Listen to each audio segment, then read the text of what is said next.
اللہ رسول الکریم اما بعد نشر الطیب فی ذکر نبی الحبیب صلی اللہ علیہ وسلم 39ویں فصل آپ کے اخبار اور آثار کی کثرت و ذکر و تکرار میں، چونکہ شدت محبت کو کثرت ذکر لازم ہے، لہذا یہ فصل بھی لواحق مضمون وجوب محبت نبی میں سے، جو کہ 35ویں فصل میں مذکور ہے، مگر ترتیب میں فصل توسل سے اس لیے موصول کی گئی، جس طرح توسل میں بعض نے غلو کر لیا ہے، اس طرح ذکر شریف میں بھی بعض نے حدود کو چھوڑ کر کوئی افراد میں، کوئی تفرید میں، کوئی اشتباہ میں، کوئی تخلید میں مبتلا ہو گیا، جس کا مختصر اس فصل میں بیان کیا جاوے گا، مگر اول ذکر شریف کا شرعاً طبعاً مطلوب ہونا بیان کیا جاتا ہے۔ ابن ابی مجد کے اشعار حضرت نے نقل فرمائے ہیں: الا یا محب المصطفیٰ رد صبابتن، الا یا محب المصطفیٰ زد صبابتن وزمخ لسان الذکر منک بطیبہ ولا تعبان بالمبتلین فانما علامۃ حب اللہ حب حبیبہ۔ سننے عاشق مصطفیٰ صلی اللہ علیہ وسلم کے تو اس میں خوب ترقی کر، اور اپنی زبان کو خوشبو ذکر نبوی سے خوب معطر کر، اور اہل بطالت کی کچھ پرواہ مت کر، کیونکہ علامت حب الہی کی اس کے حبیب کی محبت ہے۔ مشروعیت و مطلوبیت ذکر شریف، آیت و رفعنا لک ذکرک۔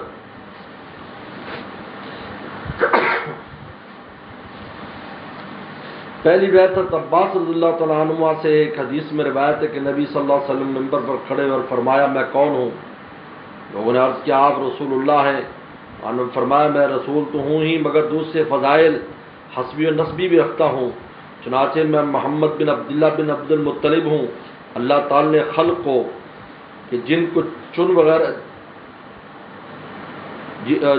وغیرہ کو بھی جن شامل ہے دوسری خلق کو پیدا کیا، اور مجھ کو ان کے بہترین یعنی انسان میں سے پیدا کیا، پھر ان انسانوں کو دو فرقے عجم و عرب بنائے، مجھ کو بہترین فرقہ یعنی عرب میں کیا، پھر ان عرب کو مختلف قبیلے بنائے، مجھ کو بہترین قبیلہ یعنی قریش میں بنایا، پھر ان قریش کو کئی خاندان بنائے، مجھ کو بہترین خاندان یعنی بنی ہاشم میں بنایا۔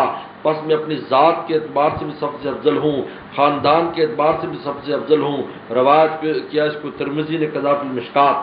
فائدہ سے حدیث ثابت ہو کہ آپ نے اپنے فضائل کا ذکر برسر منبر فرمایا۔ دوسرے روایت فقیہ ابو اللیث نے تنبیہ الغافلین نے غافلین میں اپنے سند متصل سے حضرت علی کرم اللہ عنہ سے روایت کیا کہ جب سورہ اذا جاء نصر اللہ آپ کی مرض میں نازل ہوئی تو آپ نے توقف نہیں فرمایا۔ جمعرات کو روز بعد تشریف لائے، منبر پر بیٹھے، حضرت بلال کو بلا کر فرمایا کہ مدینہ میں اعلان کر دو کہ رسول اللہ صلی اللہ علیہ وسلم کی وصیت سننے کو جمع ہو جاؤ۔ چنانچہ بلال رضی اللہ عنہ نے پکار دیا، چھوٹے بڑے سب جمع ہو گئے۔ آپ نے کھڑے ہو کر حمد و ثنا صلاۃ الانبیاء کے بعد فرمایا: میں محمد بن عبداللہ عبد المطلب بن ہاشم ہوں، عربی حرب مکی ہوں، میرے بعد کوئی نبی نہیں ہے۔ غزا فی الجلد الاول من فتاوی مولانا عبد الحی۔ فائدہ اس سے بھی امر ثابت بھی روایت اول ثابت ہو کہ ما زیادہ جمع ناس بقصد نشر علم، جیسے کہ ارشاد نبی پر دار ہے کہ وصیت سننے کو جمع ہو جاؤ۔ تیسری روایت عائشہ رضی اللہ عنہ سے روایت ہے کہ رسول اللہ صلی اللہ علیہ وسلم نے حضرت حسان کے لیے مسجد منبر پر رکھتے تھے، اور اس پر منبر پر کھڑے ہو کر رسول اللہ علیہ وسلم کے مفاخر بیان کرتے اور مشرکین کے مطائن کا جواب دیتے، اور آپ صلی اللہ علیہ وسلم ارشاد فرماتے: اللہ تعالی حسان کی تائید روح القدس سے فرماتا ہے، جب تک یہ رسول صلی اللہ علیہ وسلم کی طرف سے مفاخرت یا مدافعت کرتے رہیں گے۔ روایت کے اس کو بخاری نے قضا فی المشکات۔ فائدہ اس سے آپ کا اپنے فضائل کا بیان کرانا ثابت ہوا، اور اس کے منظوم ہونے کا جواب بھی ثابت ہوا، جبکہ حد شریع کے اندر ہو، جیسے نعت وغیرہ پڑھی جاتی ہے۔ چوتھی روایت حسن بن علی رضی اللہ عنہ سے روایت ہے کہ میں نے اپنے ماموں ہند بن ابی حالہ رضی اللہ عنہ سے جناب رسول صلی اللہ علیہ وسلم کے شمائل کی نسبت سوال کیا کہ وہ آپ کے حلیہ شریف کا بکثرت ذکر کیا کرتے تھے، اور میں اشتیاق رکھتا کہ میرے سامنے کچھ بیان کریں تو میں اس کو اپنے ذہن میں جما لوں۔ قضا فی شمائل ترمذی۔ اس سے دو امر ثابت ہوئے: حضرت حسن بن علی رضی اللہ عنہ کا شوق کہ آپ کے شمائل کی ذکر سننے کا، اور حضرت ہند کا ذوق بکثرت آپ کے شمائل کی ذکر کرنے کا۔ نیز شمائل میں حضرت حسین کا حضرت علی کرم اللہ وجہہ سے آپ کی سیرت مجالست کی نسبت سوال کرنا بھی مروی ہے۔ پانچویں روایت خارجۃ بن زید ابن ثابت رضی اللہ عنہ سے روایت ہے کہ ایک مجمع حضرت زید بن ثابت رضی اللہ عنہ کے پاس آیا کہنے لگا ہم سے رسول اللہ صلی اللہ علیہ وسلم کی کچھ باتیں کیجیے. انہوں نے فرمایا میں کیا کیا بات کروں کہ آتا بیان سے خارج ہیں. اس کے بعد کچھ حالات بیان فرمائے. قضا فی شمائل ترمذی. فائدے اس سے تابعین کے اشتیاق آپ کے حالات سننے کا ثابت ہوا. قد حق تعالیٰ کے ارشاد سے حضور صلی اللہ علیہ وسلم کے قول اور فعل سے صحابہ تابعین کے عمل سے اس ذکر شریف کا مندوب اور محبوب ہونا معلوم مفہوم ہوا. 37ویں فصل میں وہ مواقع مذکور ہیں کہ وہاں درود شریف پڑھنا خلاف ادب ہے. اس سے یہ بھی سمجھ لینا چاہیے کہ ذکر شریف بھی اگر قواعد شریعہ کے خلاف ہوگا، جیسے کہ بعض بے احتیاطوں نے آج کل اس میں بعض منکرات کو ضم کر لیا ہے، وہ سوء ادب اور نامشروع ہو جائے گا. خلاصہ یہ ہے کہ محبت کے ساتھ ادب نہایت ضروری ہے. ترک رشق کلھا آداب، ترک رشق کلھا آداب، ادب النفس ایھا الاصحاب. کہ عشق کے سارے طریق ادب ہیں اور اپنے نفس کو ادب سکھاؤ. یہ قصیدہ ہم نے اشعار بیان فرمائے ہیں. خدمتہ بمدیح نستقیل بھی ضروب عمری زمر عمری مضاف الشعر والخدمی. میں نے آپ وسلم کے ذریعہ مد و نعت کی خدمت کی، میں اس کے ذریعہ سے اس عمر کی گناہوں کی معافی چاہتا ہوں جو شعر گوئی اور ارباب دنیا کی خدمت اور مدح ثنا میں گزری. ومنذ الزمت افکاری مداحہ وجدت لخلاص خیر ملتزمی. اور جب سے میں نے تعریفات حضرت نبی صلی اللہ علیہ وسلم کے افکار کو لازم کر دیا ہے، میں نے اس کو اپنی نجات کے لیے عمدہ مصاحب اور ضامن پایا ہے. وَلَنْ يَفُوتَ الْغِنَى مِنْهُ يَدًا طَرِبَتْ إِنَّ الْحَيَاءَ يُنْبِتُ الْأَزْهَارَ فِي الْأَكَمِ. فرمایا کہ اور تمنگری جو بذریعہ وسلم کی حاصل ہوگی وہ ہرگز کسی ہاتھ کو خالی محتاج نہیں چھوڑے گی بلکہ سب کو مالا مال کر دے گی. کیونکہ آپ کا فیض مثل عام باران اور بارش کے ہے کہ وہ زمین ہائے لائق زراعت کو جس میں اس کا پانی بخوب ٹھہرتا ہے تازہ کرتا ہے. اس میں اشارہ ہے کہ حضور صلی اللہ علیہ وسلم کا ذکر اور مدح بغرض انتفاع کے اہل دنیا سے نہ ہونا چاہیے. یعنی دنیا سے بھی اچھا نعتیں پڑھیں گے تو لوگ زیادہ پیسے دیں، یہ نہیں ہونا چاہیے. خود حضور صلی اللہ علیہ وسلم کی ذات مبارک کا متوجہ ہو جانا ہی آپ کو غنی کر دے گا. یہ ہے نہیں یفوت الغنا منہ یدن طریبت ان الحیا ينبت الازار فی الاکامی. کہ جو بارش ہے جس طرح اگتا ہے اس قسم کی آپ کی توجہ سے غنا حاصل ہو جائے گا. لہذا آپ کی غنا اور آپ کی مدح لوگوں سامنے اس غرض سے کرنا کہ وہ ہمیں پیسے دیں اور پیسے لٹائیں، اور یہ بالکل مطلب ہے کہ ناپسندیدہ ہے. 40ویں فصل زیارت فی المنام کے بیان میں نیند میں نیند میں اس خواب وسلم کو دیکھنا. جاننا چاہیے کہ جس طرح بیداری میں یہ شرف نصیب نہیں ہوا، جس کو بیداری شرف نصیب نہیں ہوا اس کے لیے بجائے اس کے خواب میں زیارت سے مشرف ہو جانا سرمایہ تسلی اور فی نفسی ایک نعمت عظمیٰ اور دولت کبریٰ ہے. اور اس سعادت میں اکتساب کو اصلا دخل نہیں، محبوب ہے. والنعم ما قیل این سعادت بزور بازو نیز تانا بخش خدائے بخشندہ. ہزاروں کی عمر اس حسرت میں ختم ہو گئی.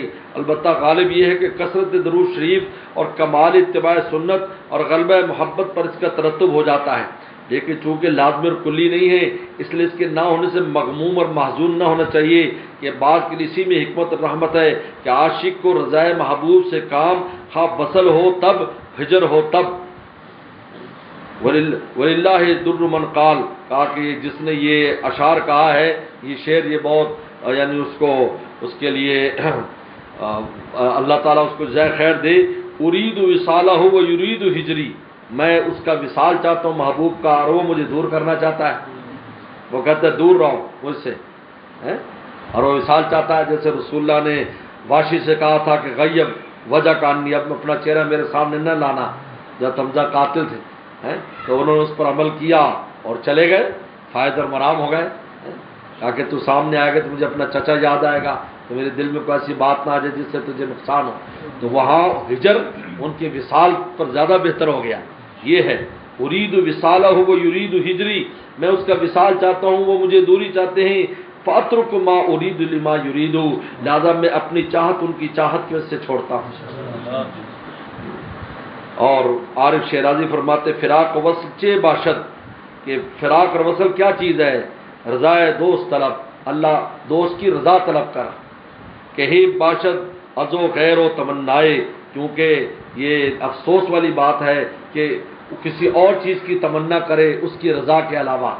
آپ چاہیں نہیں مجھے ایسے ہی ہونا چاہیے، یہ غلط ہے.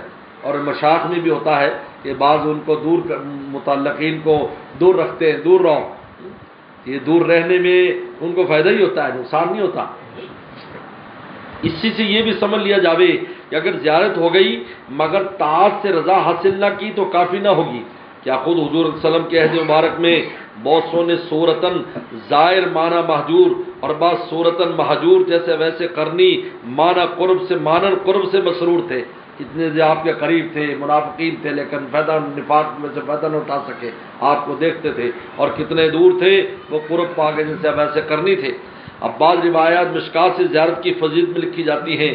پہلی روایت ابو ہریرہ رضی اللہ عنہ سے روایت ہے کہ رسول اللہ صلی اللہ علیہ وسلم نے فرمایا، جس نے مجھ کو خواب میں دیکھا اس نے مجھ ہی کو دیکھا، کیونکہ شیطان میری صورت میں متمثل نہیں ہو سکتا۔ روایت کس کو؟ بخاری مسلم نے۔ دوسری روایت ابو قتادہ رضی اللہ عنہ سے روایت ہے کہ رسول اللہ صلی اللہ علیہ وسلم نے فرمایا، جس نے مجھ کو خواب میں دیکھا اس نے امر واقعی دیکھا، یعنی مجھے کو دیکھا۔ روایت کس کو؟ بخاری مسلم نے۔ فائدہ ان دونوں حدیثوں کا ایک ہی ہے، حاصل ہے کہ مشکات کی حاشیہ میں سید رحم اللہ تعالیٰ سے اس باب میں دو قول نقل کیے گئے ہیں۔ اگر حلیہ شریف کے موافق صورت نہ دیکھے مگر قلب میں علم ضروری کے طور پر یہ بات القاء ہو جاوے کہ یہ حضور اقدس صلی اللہ علیہ وسلم ہے، تو آئے یہ رویت بھی صحیح ہے یا نہیں؟ تو جن نے اس کو بھی صحیح کہا، اختلاف صورت کی وجہ یہ بیان کی ہے یا تو اس میں دیکھنے والے کی کمی ہے، جیسے مقدر آئینہ میں صاف چہرہ بھی مقدر نظر آتا ہے، یا بعض آئینوں میں صورت ٹیڑھی نظر آتی ہے تو وہ صورت تو واقعی اس مری کی ہے مگر خرابی آئینے میں ہے، یا یہ وجہ ہے کہ وہ صورت حقیقت میں روح مقدسہ کی مثال ہے اور مثال کے جیسے صورت پر ہونا ضروری نہیں ہے۔ اور مازنی نے اسی قول کو صحیح کہا ہے اور نبی نے بھی یہی کہا ہے، واللہ عالم، یعنی جو دیکھنے والے کی جو کمی ہے دراصل اس کی وجہ سے حضور صلی اللہ علیہ وسلم کی اس صورت میں نظر نہیں آتے جو آپ کے اصل شمائل پر ہیں۔ یہ اس میں یہ دیکھنے رائی کی کمی ہوتی، کبھی حالات کی وجہ سے بھی ہوتا ہے، جیسے اس موقع پر حضرت نانوتوی رحمۃ اللہ علیہ کے ایک شاگرد نے خواب دیکھا تھا کہ حضور صلی اللہ علیہ وسلم خواب میں دیکھا کہ آپ نے پینٹ شرٹ پہنی ہوئی ہے اور آپ نے ہیٹ لگایا، انگریزی ہیٹ لگایا ہوا ہے۔ تو انہوں نے چونکہ یہ سنا تھا استاد سے کہ رائی کی دیکھنے والی کی کمی ہے، تو بہت روئے، بہت نیک انسان تھے، تو حضرت کو خط لکھا اور جب تک جواب نہیں آیا تو ان کا رونا بند نہیں ہوا، یعنی اتنا روئے کہ میرے اندر کیا کمی ہے یہ فرنگی لباس میں۔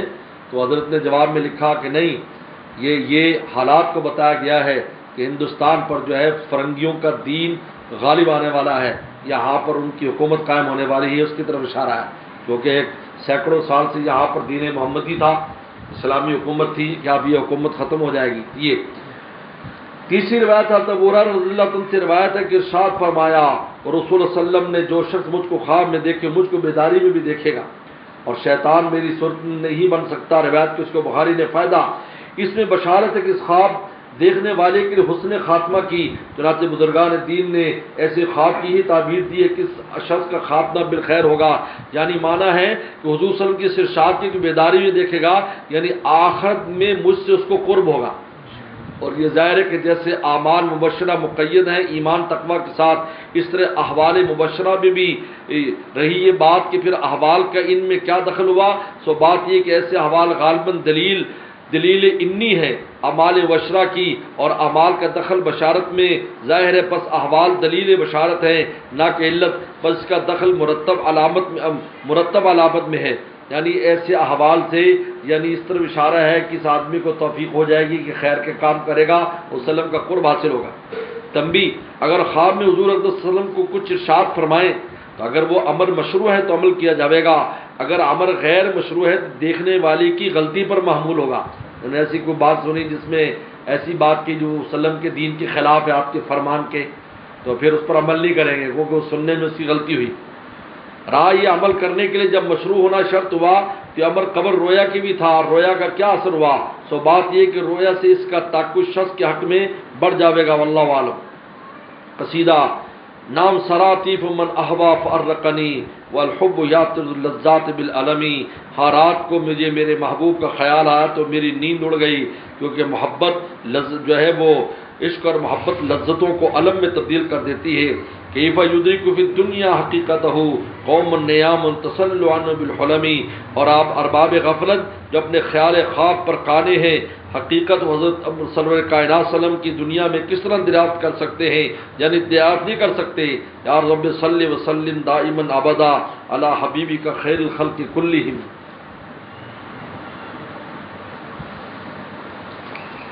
اللهم لك الحمد كما انت صلی علی محمد كما انت اهل واغفر بنا كما انت اهل فانك انت اهل التقوى والمغفرة۔ بسم الله الرحمن الرحيم، الحمد لله رب العالمين الرحمن الرحيم مالك يوم الدين، إياك نعبد وإياك نستعين، اهدنا الصراط المستقيم صراط الذين أنعمت عليهم غير المغضوب عليهم ولا الضالين آمين۔ لا إله إلا الله الحليم الكريم، سبحان الله رب العرش العظيم والحمد لله رب العالمين۔ نسألك موجبات رحمتك وعزائم مغفرتك والعظيمة من كل بر والسلامة من كل اسم، لا تدع لنا ذنبا إلا غفرته ولا هما إلا فرجته ولا حاجة هي لك رضا إلا قضيتها يا أرحم الراحمين۔ اللهم ارفع عنا الوباء والبلاء، اللهم ارفع عنا الوباء والبلاء، اللهم ارفع عنا الوباء والبلاء، اللهم واقعتم كواقعة الوليد، اللهم واقعتم كواقعة الوليد، اللهم احفظنا مما نخاف ونحذر، اللهم احفظنا بما تحفظ بما الصالحين، اللهم عافنا واعف عنا، اللهم ارفع عنا عذابك، اللهم انا نعوذ بك من سخطك، اللهم انا نعوذ بك من غضبك، اللهم انا نعوذ بك من غضبك، اللهم انا هذا المرض جند من جنودك تصيب من تشاء، تصيب به من تشاء وتصرف عن من تشاء، اللهم فاصرف عنا، اللهم فاصرف عنا، اللهم فاصرف عنا وعن بيوتنا وعن اهلينا وعن ازواجنا وعن ذرياتنا وعن بلادنا وبلاد المسلمين، اللهم احفظنا مما نخاف ونحذر، انت خير الحافظ وانت ارحم الراحمين، انت خير الحافظ وانت ارحم الراحمين، انت خير الحافظ وانت ارحم الراحمين۔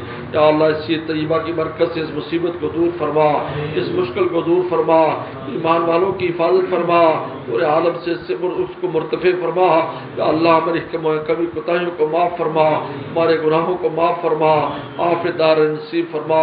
اس چیز طیبہ کی برکت سے ہر مسلمان کی حفاظت فرما، ہر ایمان والوں کی حفاظت فرما، پورے عالم کی حفاظت فرما۔ یا اللہ اس چیز طیبہ کی برکت سے یا اللہ حرمین شریفین کی رونقوں کو پھر سے آباد شاد فرما، بحال فرما۔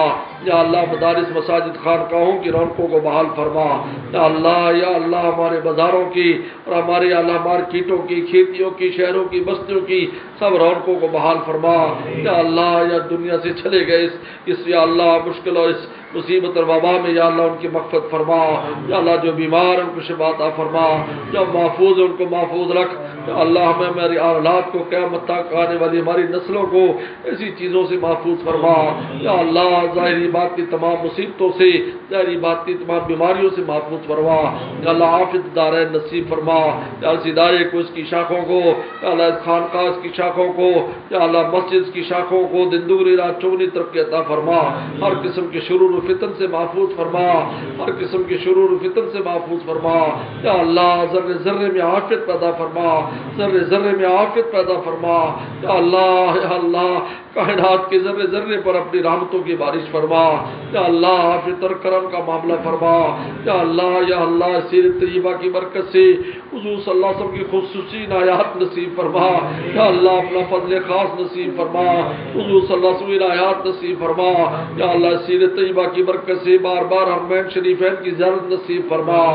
یا اللہ سیرت طیبہ کی برکت سے اس سال ہم سب کو حج نصیب فرما۔ یا اللہ اس سال حج نصیب فرما۔ یا اللہ آج کی عبادت منعقد فرما۔ یا اللہ رمضان میں بھی یا اللہ عبادات کو منعقد فرما۔ عافیت کے ساتھ ہمارے رمضان کو یا اللہ عافیت سے پہنچا، ہمیں رمضان تک پہنچا، رمضان کو ہم تک پہنچا، اور عافیت کے ساتھ مبارک مہینے میں خوب عبادت کی توفیق عطا فرما، آپ کو راضی کرنے کی توفیق عطا فرما۔ یا اللہ معاف فرما، یا اللہ سب کو معاف فرما، ہم سب کو معاف فرما۔ یا اللہ بڑی کمی کوتاہیاں کی ہے یا اللہ، ہم نے بڑی ناشکریاں کی ہے، قدم قدم پر ناشکری کی، آپ کی نعمتوں کی ہم نے قدر نہیں کی، یا اللہ ہمیں معاف فرما، ہمیں یا اللہ اپنے عباد شکور میں ہمیں شامل فرما، یا اللہ ہم تو آپ کی نعمتوں کی شکر ادا کرنے سے بھی قاصر، ہمیں تو معاف فرما، یا اللہ ہمیں دل سے، زبان سے، اعمال اور اعضاء سے آپ کے شکر گزار بندہ بننے کی توفیق عطا فرما،